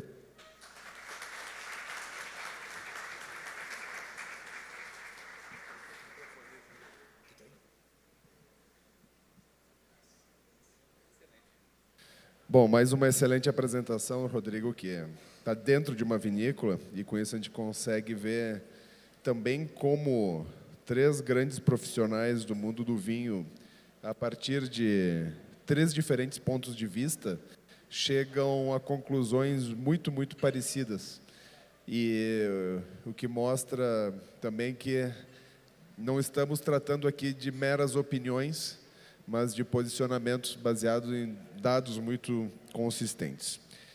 Nós temos aqui, por enquanto, 2 perguntas, e eu vou juntá-las, eu vou organizar de maneira um pouco diferente. Tá? O Anderson Brandão mandou uma pergunta, e não consigo ler, Sensi o sobrenome, não consigo ler bem o primeiro nome. O Anderson pergunta sobre os efeitos da pandemia, né? Se nós podemos atribuir à pandemia a questão do que nós tivemos de aumento em redes sociais, de ensino e tudo mais. E eu vou aproveitar e juntar com uma pergunta que eu tenho, para que vocês 3 comentem. Eu vou pedir que comentem em 1 minuto e meio, 2, assim a gente pode ter mais debate, que é a seguinte: principalmente o Rodrigo trouxe a questão do ensino, e acredito que quando a gente pensa no aumento do número de consumidores, tenho certeza de que a formação de pessoas tem ajudado, inclusive, a reduzir o preconceito com vinhos brasileiros, né? Porque todo preconceito vem da ignorância, então, se nós educamos as pessoas, o preconceito abaixa. Mas, na pesquisa que o Fabiano trouxe, eu achei muito interessante, com diferentes players do mercado, que atribuem como questões, por exemplo, questões de dificuldades ou de oportunidades, né? Nas oportunidades de mercado para ampliar, fica só em 6º lugar a qualificação dos profissionais. E quando eu percebo que, na verdade, tem estudos que mostram que, por exemplo, um sommelier num restaurante aumenta 40% o ticket médio do restaurante. Ou eu percebo quantos alunos meus dizem, poxa, depois de fazer a formação consegui aumentar minhas vendas e tudo mais, mas parece que os investidores não conseguem perceber isso. Então eu gostaria que vocês comentassem sobre o papel da pandemia nisso e sobre essa diferença de percepção que muitas vezes o empresário tem sobre esse tema. Bom, acho que a pandemia acelerou o processo. Não vou dizer que criou, mas acelerou, e o que a pandemia criou foi o canal online. Muito da pandemia não acontece, assim, degustações virtuais caíram bastante, mas tornou-se um canal viável. Reuniões no Zoom, essas ficaram, continuo fazendo muitas. Em relação a conhecimento do consumidor, basta você olhar a estatística, os vinhos premium subiram, porque só compra vinho premium quem sabe o que está comprando. Ninguém vai gastar mais num vinho sem saber o que está comprando ou sem já ter provado outro e querer provar melhor. Então, é uma escadinha que o nosso consumidor está subindo. Em relação ao treinamento, quem investiu teve retorno.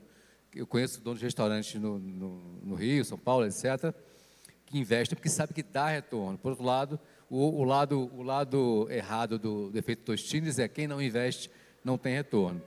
E aí não investe menos, né? Então, quem quis quebrar essa corrente, investir, com certeza teve retorno. Isso eu posso dizer por experiência. Estatísticas, infelizmente, mostram que muitos empresários não investem ainda, né? É um grande erro. Falando sobre o consumo específico lá da cooperativa Aurora, no ano da pandemia, a empresa expandiu 27%. Isso é um número absurdo de se falar. 27% de crescimento. O que se percebeu muito forte agora como indústria nacional é que o brasileiro, com restrição nas fronteiras, restrição na livre circulação de mercadorias, buscou, sim, muito vinho brasileiro. E aprovou.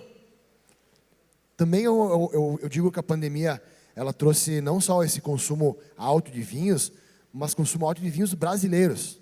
Então, tinha esse acesso, tinha essa... E não é só da Aurora, toda a indústria brasileira cresceu bastante nesse período e mostrou que a qualidade produzida aqui no Brasil é muito boa e agrada ao perfil do paladar do brasileiro. Então, essa foi uma das grandes movimentos que saíram as vinícolas no Brasil. Fora o consumo, eu aposto que todo mundo aqui se reunia com os amigos via Zoom, via Teams, e bebia, conversava, como é que foi o dia, porque as pessoas já tinham essa pegada antes, e elas continuavam fazendo de uma maneira diferente. Por isso que também agora essa questão virtual, que o próprio Copelo comentou que esse projeto que vai botar vai botar a rodar, vai funcionar. As pessoas querem ouvir história, as pessoas querem contar. Isso aí, fala mais um pouco. Obrigado. Pessoal, não vou fazer propaganda, aliás, vou fazer no meu lançamento, mas porque tem a ver com o que ele falou. Eu vou lançar uma comunidade, que é uma confraria online, muito porque, na pandemia, eu lancei um infoproduto, que era um curso online, que eram 10 horas gravadas de curso, e onde você tinha X aulas para tirar dúvidas e degustar alguns vinhos. Fez um sucesso, vendia a beça, lotou. E os alunos, a maioria não fez o curso completo online, ou seja, não queria tanto fazer a aula gravada. E nas aulas de dúvida, a maioria não tinha dúvida. A maioria queria conversar, bater papo. Queria um certo convívio, troca de informação, me conhecer, bater papo, queria que eu contasse. Ah, Marcelo, conta aquela viagem que você fez, aquele vinho raro que você provou. Ou então também queria ele poder falar, né? A pessoa quer desabafar, mas contar coisa boa. Ah, eu também provei esse vinho, eu também estive lá. Então, essa comunidade online é justamente a troca de informação, experiência, é beber num bar, só que com gente que está em todo lugar, ao mesmo tempo. E muitos saem dali amigos, marcando viagens, marcando encontros. E, então, funciona isso. É mais um canal e mais uma maneira de fidelizar e abrir um canal é sempre importante. Para você chegar no teu consumidor, esse canal é mais um e é fundamental. Bacana. Eu acho o seguinte, nessa questão da pandemia, além do que os colegas comentaram, que é muito válido, muito correto, teve uma combinação também que é impecável para o consumo do vinho. As pessoas com mais tempo nas suas casas começaram a consumir com gastronomia. No momento que ela começa a ter essa questão de harmonização, com um pouco mais de tempo em casa, ela vai cozinhar, ela vai pegar um vinho, ela vai estudar mais sobre a harmonização, ela vai querer buscar mais informação. Isso também criou um clima muito bom para o vinho brasileiro. Além dessa questão da dependência e da falta, da escassez de vinhos importados para distribuição no mercado brasileiro, o consumidor foi buscar vinho brasileiro e, aliado a esse momento, muitas vezes de prazer na sua casa, ou estudando remotamente, ou convivendo mais com a sua família, começou a valorizar mais e ter melhores experiências e melhores memórias com o vinho brasileiro. Isso é fundamental para o consumo do vinho em geral no mundo. E agora eu vou polemizar um pouquinho na questão que o Júlio comentou da educação. Eu tive a oportunidade de vender vinho no mundo todo, trabalhar com compradores do mundo todo, que são muito mais profissionais do que os compradores aqui no Brasil. Isso tem que ser falado, tá? A evolução do mercado não passa somente pelos produtores e pelos consumidores, passa pelo trade também. E esses caras também têm que se profissionalizar, têm que estudar mais e têm que ter mais humildade também, eu acredito. Ou seja, no momento que o mercado todo evoluir e ser mais maduro nesses 3 pontos, consumidor final, trade e produtor, a gente cresce muito mais rápido do que a gente está crescendo agora. Então não dá para botar toda a culpa no consumidor ou toda a culpa no produtor. A gente tem que também exigir que os compradores saibam mais, conheçam mais, sejam mais educados, conheçam denominações de origem, viagem, tenham comparativos de preço, de qualidade e principalmente não comparem banana com maçã, que é algo que acontece todo dia. Efetivamente. Sobre isso, eu vivi, quando eu trabalhava numa vinícola muitos anos atrás, fui a São Paulo pela primeira vez oferecer um vinho novo dessa vinícola.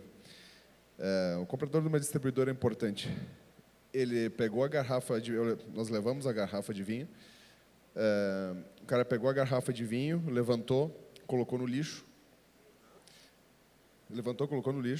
voltou, sentou e disse, tá, o que mais que vocês querem hoje? E ele disse assim, para mim, nem existe, nem dá para chamar o que se faz no Brasil de vinho. Isso eu estou falando de 20 anos atrás, era 2003, por aí.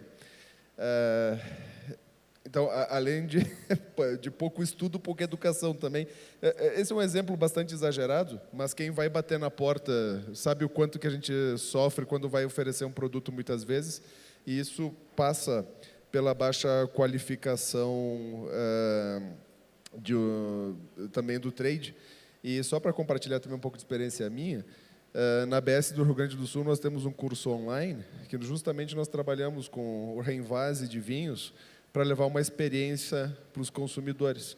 E isso foi o que nos ajudou na pandemia e está justamente dentro dessas tendências. E eu observo nos meus cursos da Wine Expert, Marcelo, também que eu fazia aulas com muita degustação no meio e muito conteúdo, e eu percebi que a degustação era o melhor momento pela troca, pela comunidade, mais do que o conteúdo, e eu passei a fazer aulas exclusivas, então, de degustação. Aí a gente passa 1 hora degustando um único vinho, que aí vai informação e cria o espírito de comunidade, e que são experiências que podem ajudar todos. O nosso tempo aqui estourou, pessoal, mas eu vou fazer o seguinte... Opa. A mesma pessoa que disse 10 minutos, eu só tenho mais 2 perguntas. Não está legal isso aí. Vamos ver o que a gente consegue resolver aqui. Tem uma pergunta muito complexa sobre precificação. Tem a consultoria do Fabiano Maciel, sugiro que contrate, porque realmente fica muito difícil, tá? Mas eu vou assim pedir para fazer um comentário brevíssimo, cada um também, para dar um encerramento. Tem uma pergunta aqui do Marley sobre se é viável uma distribuidora vender apenas vinhos brasileiros. E se vocês conseguirem, nesse breve comentário, juntar com a questão do quanto o turismo de uma região ajuda a vender seus vinhos, e aí nós podemos dar um encerramento. Pode ser? Quer começar, Fabiano, talvez? Vamos lá. Sobre a primeira pergunta, a questão de uma distribuidora trabalhar só com vinhos brasileiros, se é viável? Com certeza é viável. Se ela fizer um bom trabalho de prospecção, um bom trabalho de comunicação, um bom trabalho de acesso ao consumidor final, ela vai vender vinho, independente do vinho brasileiro ou importado. Comentei antes com vocês que muitas importadoras estão buscando vinho brasileiro. Era algo que eu não imaginava na minha história como profissional. E isso mostra que o momento é muito bom e que a resistência com o vinho brasileiro já está quase nula. Obviamente, se formos trabalhar a questão de portfólio, é melhor ser mais amplo, ter Brasil, ter importado, ter diferentes regiões, diferentes níveis de preços, diferentes níveis de qualidade, se torna mais atrativo para o consumidor. Mas pode sim um distribuidor trabalhar ou só vinho importado ou só vinho brasileiro. Isso não tem problema nenhum. Turismo é... ser uma região turística ajuda sim a vender vinho. E qual é o ciclo que a gente comenta muito na consultoria?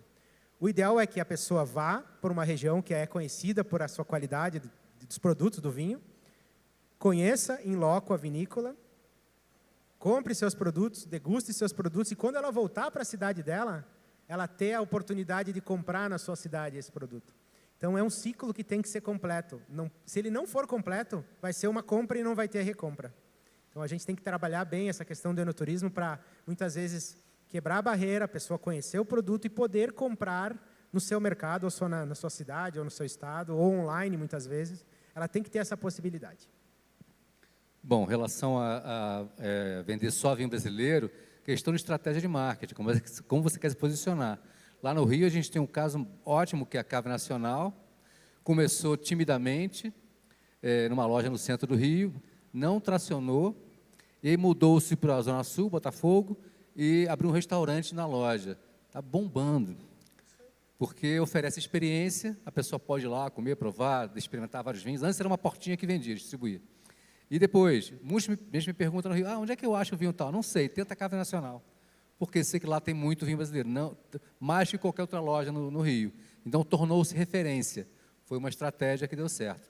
Em relação ao turismo, claro, você tem que estar perto do consumidor. Se tem fluxo de gente, eu, quando faço evento em algum lugar, eu pergunto sempre, já tem fluxo de gente aqui? Um shopping center, por exemplo. Se já tem gente, é ótimo. Como nasceram grandes regiões vinícolas no mundo? Bordeaux nasceu não porque um geólogo fez estudo com satélite, porque era uma grande cidade.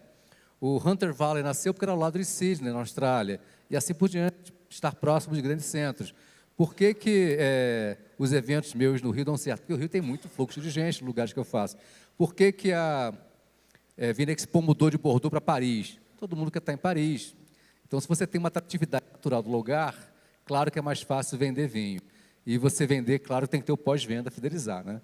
Tem que ter uma experiência pós também, para amarrar o cara depois. Se ele teve uma experiência boa, ele vai querer não só voltar fisicamente, mas comprar à distância, receber notícias, ter contato online, coisas pós também. Eu vou reiterar o que o Marcelo falou. Uma distribuidora, ok, um bom negócio, como o próprio Fabiano falou, tem que ver a estrutura de custo, aquela questão toda. Mas hoje em dia, quando tu vai fazer uma carta de um restaurante, ele vai buscar Chile, vai buscar Argentina, vai buscar Brasil. E uma empresa que entrega tudo isso para ele vai negociar só Brasil uma carta com um determinado restaurante. Acho que falta essa maturidade. Mas a oportunidade está aí. Uma rede de restaurantes, uma rede que só trabalhe com um vinho nacional. Isso é uma tendência. Em São Paulo, já tem uma rede de boteco, de bar, de rua, que o pessoal... São Paulo é uma loucura, porque tu tem que sair do trabalho às 6, tu chega em casa às 9. Então, sai, vai para um happy hour, até umas 7h30, 8 horas, e vai para casa mais rápido do que chegar direto à estrada. E as pessoas vão para esses botecos, esses bares de calçada, para tomar chopp, para comer salsicha, sei lá. Mas tem uma tendência lá, que é esses bares de vinhos brasileiros. Isso tem que virar tendência no Brasil inteiro. Principalmente nas cidades turísticas. Rio de Janeiro tinha que ter 50 restaurantes, bares, e não importa o ritual. Tem que ter o finíssimo, mas tem que ter o acessível.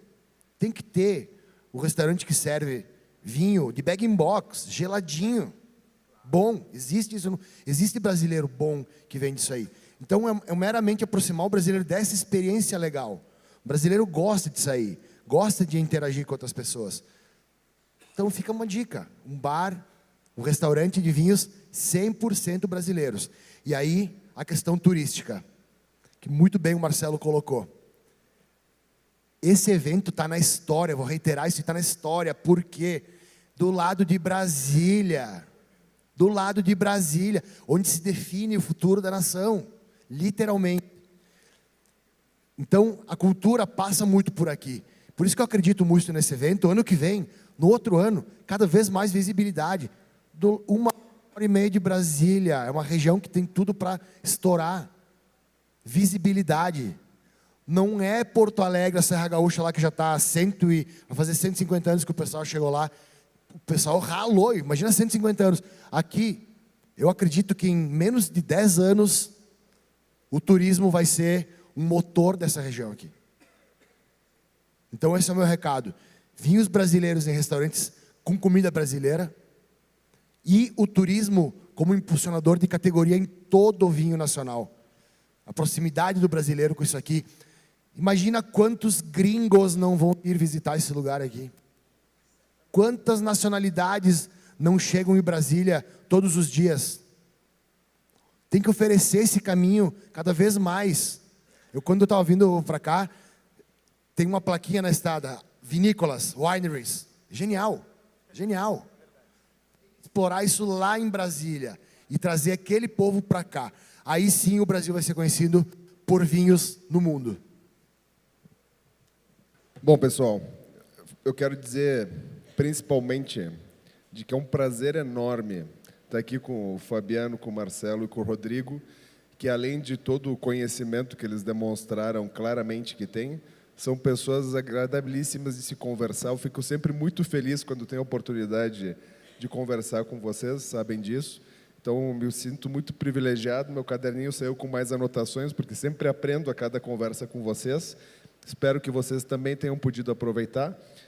A única coisa que eu não gosto é que o tempo é muito rápido. A gente precisaria ter aí uma garrafa de vinho ou mais para a gente poder desenvolver e vocês também poderem participar mais. Sinto muito por ter tido que cortar as perguntas, mas, enfim, foi muito proveitoso, um prazer. Muito obrigado à organização, obrigado a todos vocês pelo tempo e pela dedicação também.